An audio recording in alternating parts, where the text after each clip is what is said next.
was a quiet, unassuming day in Weed. The town, not the drug. The sun was shining, the birds were chirping, just another normal Thursday afternoon in a small, forested town. Who would have thought that nearby, a murder was about to occur? At 3:17 p.m., the local police received a phone call reporting a gruesome scene at a nearby parking lot.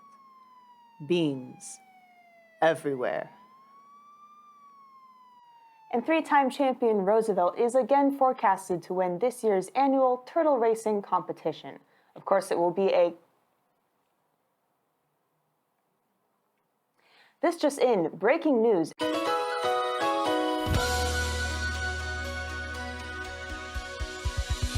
A murder has been reported in the parking lot. Officials were able to recover some video surveillance footage. Take a look.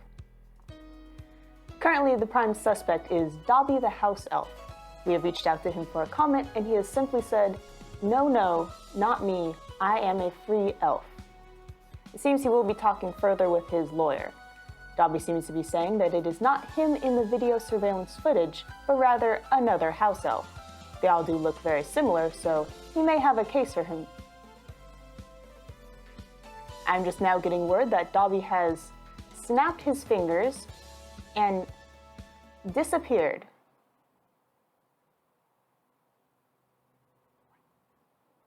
You can just disappear? What? No, I've never read the books. This will definitely be a tough case to crack, but before we start to unravel the web of mysteries, we must journey back to understand the history of using genetic databases in criminal investigations. One of the earliest cases seems to be in the 1980s in England. In order to solve the raping and murdering of two 15-year-old girls, police asked 5,000 men in 3 different towns to submit a sample of their blood to eliminate them as a suspect in what came to be the world's first mass screening for DNA. And eventually they caught the perpetrator. Not because of a DNA match, but rather because he didn't give blood and bribed his friend to do it for him. Just yesterday, I saw the parole board has decided to free him from prison after 33 years. So, there's that. Fast forward to 1994, the New York State Court of Appeals ruled that DNA forensic data were admissible in courts, and the U.S. Congress passed the DNA Identification Act, which formalized CODIS, a criminal justice DNA database. These were big steps in the acceptance of DNA forensic evidence and testing as scientifically valid evidence in a court of law. And this leads to the recently closed and very well-known case of the Golden State Killer. In the 70s and 80s, Joseph DeAngelo committed murders, rapes, and burglaries across California, but it wasn't until 2018 that he was caught and charged for his crimes. So after 40 years, what was it that finally identified him? A nationwide crime database? International efforts? Not quite. It was simply a sample of DNA and a genealogy website. The same technology we use to explore our family trees and reconnect with long-lost family members was finally able to convict and lock away a notorious criminal, just last August 2020. So where does this leave us now? Probably wondering what the future of genetic databases will mean for families and law enforcement. But to understand this, we first must understand what genetic databases mean in a society. As with any kind of personal identification, there are some strong stances on the right to privacy versus the duty of a citizen and commitment to justice. In America, the laws and cultural practices show that privacy is something that is highly valued, and most people would agree that your body is your own to decide what to do with.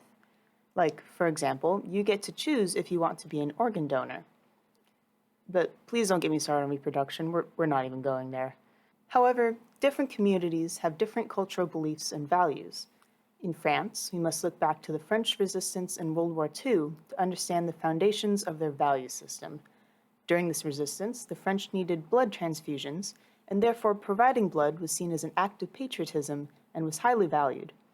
Additionally, there is a strong concept of dignity, and because of this, French law essentially refused the individual the right to dispose of parts of their body, whereas America allows for the commercial exchange of bodily parts such as plasma. One particularly interesting case is a biopharmaceutical company based in Iceland called Decode Genetics. Founded in 1996, the goal of this company was to use population genetics to not only identify common disease gene variants, but also use these as targets for therapeutic treatments. With help from an act passed by the Icelandic parliament just a few years later, they were able to gain commercial rights to a health sector database owned by the Icelandic National Health Service. The interesting thing about this project is that population genetics needs a lot of data in order to work effectively, so therefore health information was deposited into this database without the specific consent of individuals. They could opt out, but in the absence of action, their information was included. The Icelandic parliament argued that since providing truly informed consent to every individual would be extremely expensive and laborious and might compromise the quality of the database, they resort to somewhat of an implied consent, but with an option to withdraw it. This creates an idea of communal Icelandic DNA and sees its citizens' medical and genetic information as a resource to be used to better the health and quality of life of its citizens and others. This wide breadth of information has allowed Decode to identify genes of interest in mere fractions of the time it would take to complete this project in other countries. However, its approach to consent and concept of a communal data resource is in stark contrast to some other countries and has led to some controversy and legal cases challenging their method of data collection. Currently, Decode is continuing their population genetics, but now requiring informed consent. Taking a look at all of these examples, we can see how our country's history and advancements in science help form a cultural understanding and outlook on the genetic information of its citizens. While some may see it as an invaluable national resource, others may see it as private information that should be protected, a community's DNA versus an individual's DNA. However, something I think we can all agree on is the potential for genetics in both medical and criminal fields, and possibly many more in the future. Now that we have explored the history of genetic evidence in criminal investigations, as well as the wide range of cultural concepts of DNA ownership, I think we can dive back into the current case at hand, a cold-blooded murder in Northern California. Or should I say, a cold-beaned murder. The police gathered evidence from the crime scene and sent it back to the lab for testing. While they were able to gather DNA from the suspect off of the Cobalt 3/8-inch slotted head screwdriver, they were not able to gather any DNA from Dobby himself due to his literal disappearance. Due to the detectives' and police's lack of knowledge about transportation magic and the FBI's CODIS only containing, human DNA, there were no leads and nothing to prove that Dobby did in fact kill the can of beans.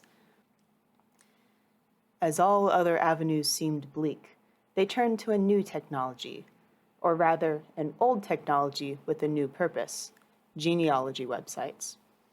One organization in particular has been gaining popularity among the house elf community: HouseMatch. So, first off, we are not your ordinary DNA testing service. We are ushering in a new era of family. We're catering to an untapped demographic and providing quality services for free. And that's a great price. So what are we? We're an open source genealogy website for house elves. You may be an eternal slave to a human, but you can find your true family with HouseMatch. Just upload your DNA from any common DNA testing service like 23andMe or Ancestry.com, and we'll do the rest. Before you know it, you can find your long-lost relatives and rebuild your true family.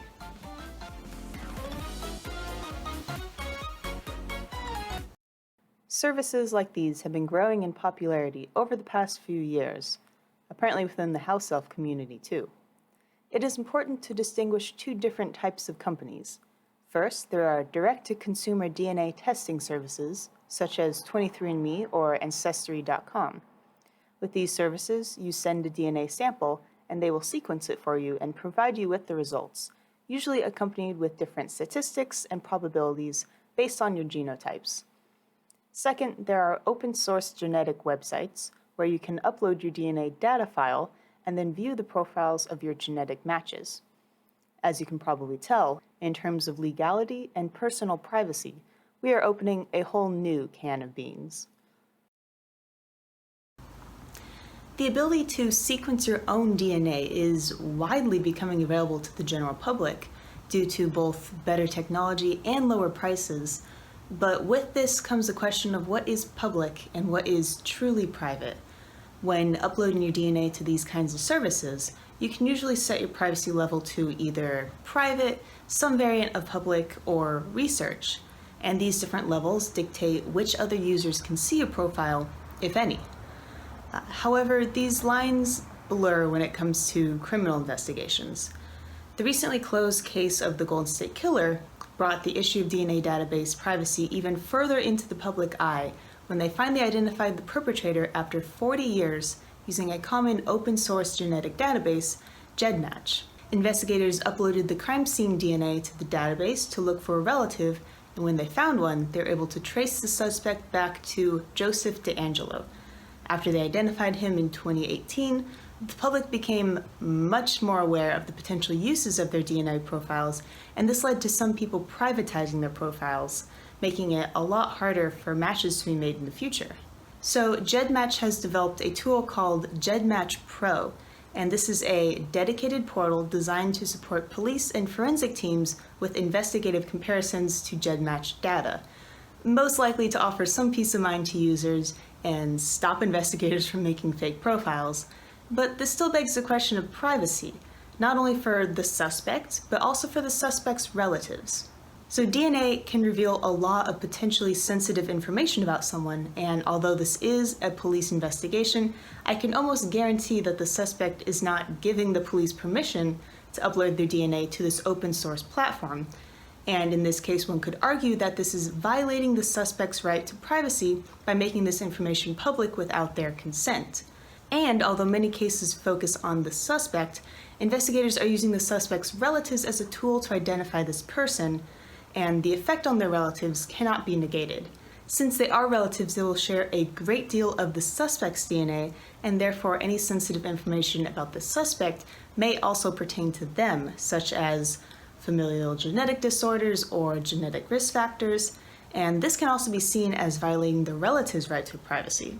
In addition to this, with very high-profile cases such as the Golden State Killer, there may be a lot of unwanted media attention directed at these relatives and members of the family that may be unfairly and publicly associated with the suspect. And we all know that we can't choose what family we're born into, and some people may not want to associate with every member of their family, yet this forces them to due to DNA sequence.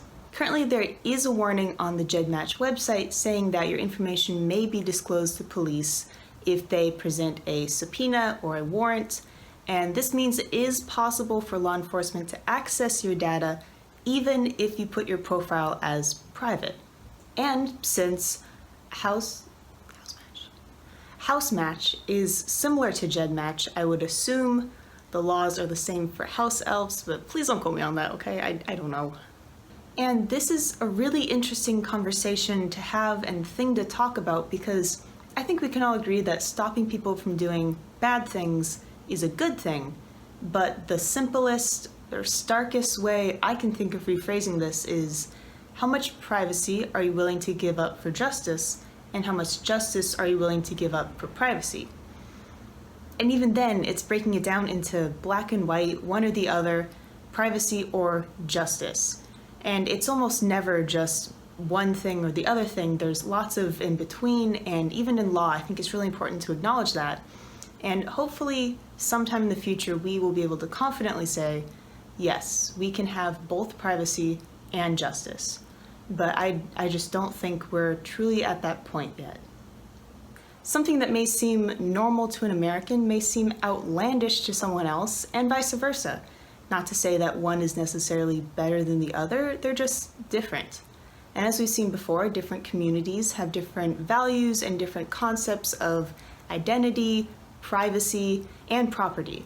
And as someone who is definitely an expert in law and did not earn their law degree through Googling papers and articles a few days back, I would have to give my undisputed law opinion and say that I don't really see this being resolved anytime soon.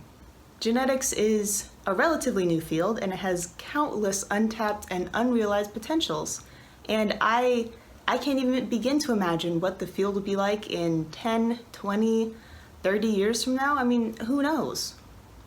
So, I'll leave you with that. Let's get back to Dobby. Police utilized House Match Pro, the house elf equivalent of Jed Match Pro, obviously. They uploaded the DNA found at the crime scene and found 3 potential matches. After further research, they were able to narrow it down to one particular house elf who also lived in Northern California. They were not happy about being interviewed, but it was revealed that they were a distant cousin of, you guessed it, Dobby. To quote the distant cousin, "I never liked the guy. After that big movie franchise, I think the power went to his head. He started getting real unpleasant to be around. He would always boss everyone around at family dinners, and he would not let up about some sock. He changed, man." After it was confirmed that Dobby did in fact match the DNA at the crime scene, police went to arrest him, but forgot he had disappeared, so they kind of just hung around for a while and waited it out. Eventually, Dobby made the mistake of reappearing, and he was immediately arrested. Dobby will have his day in court, and justice will be served, thanks to the power of genetics.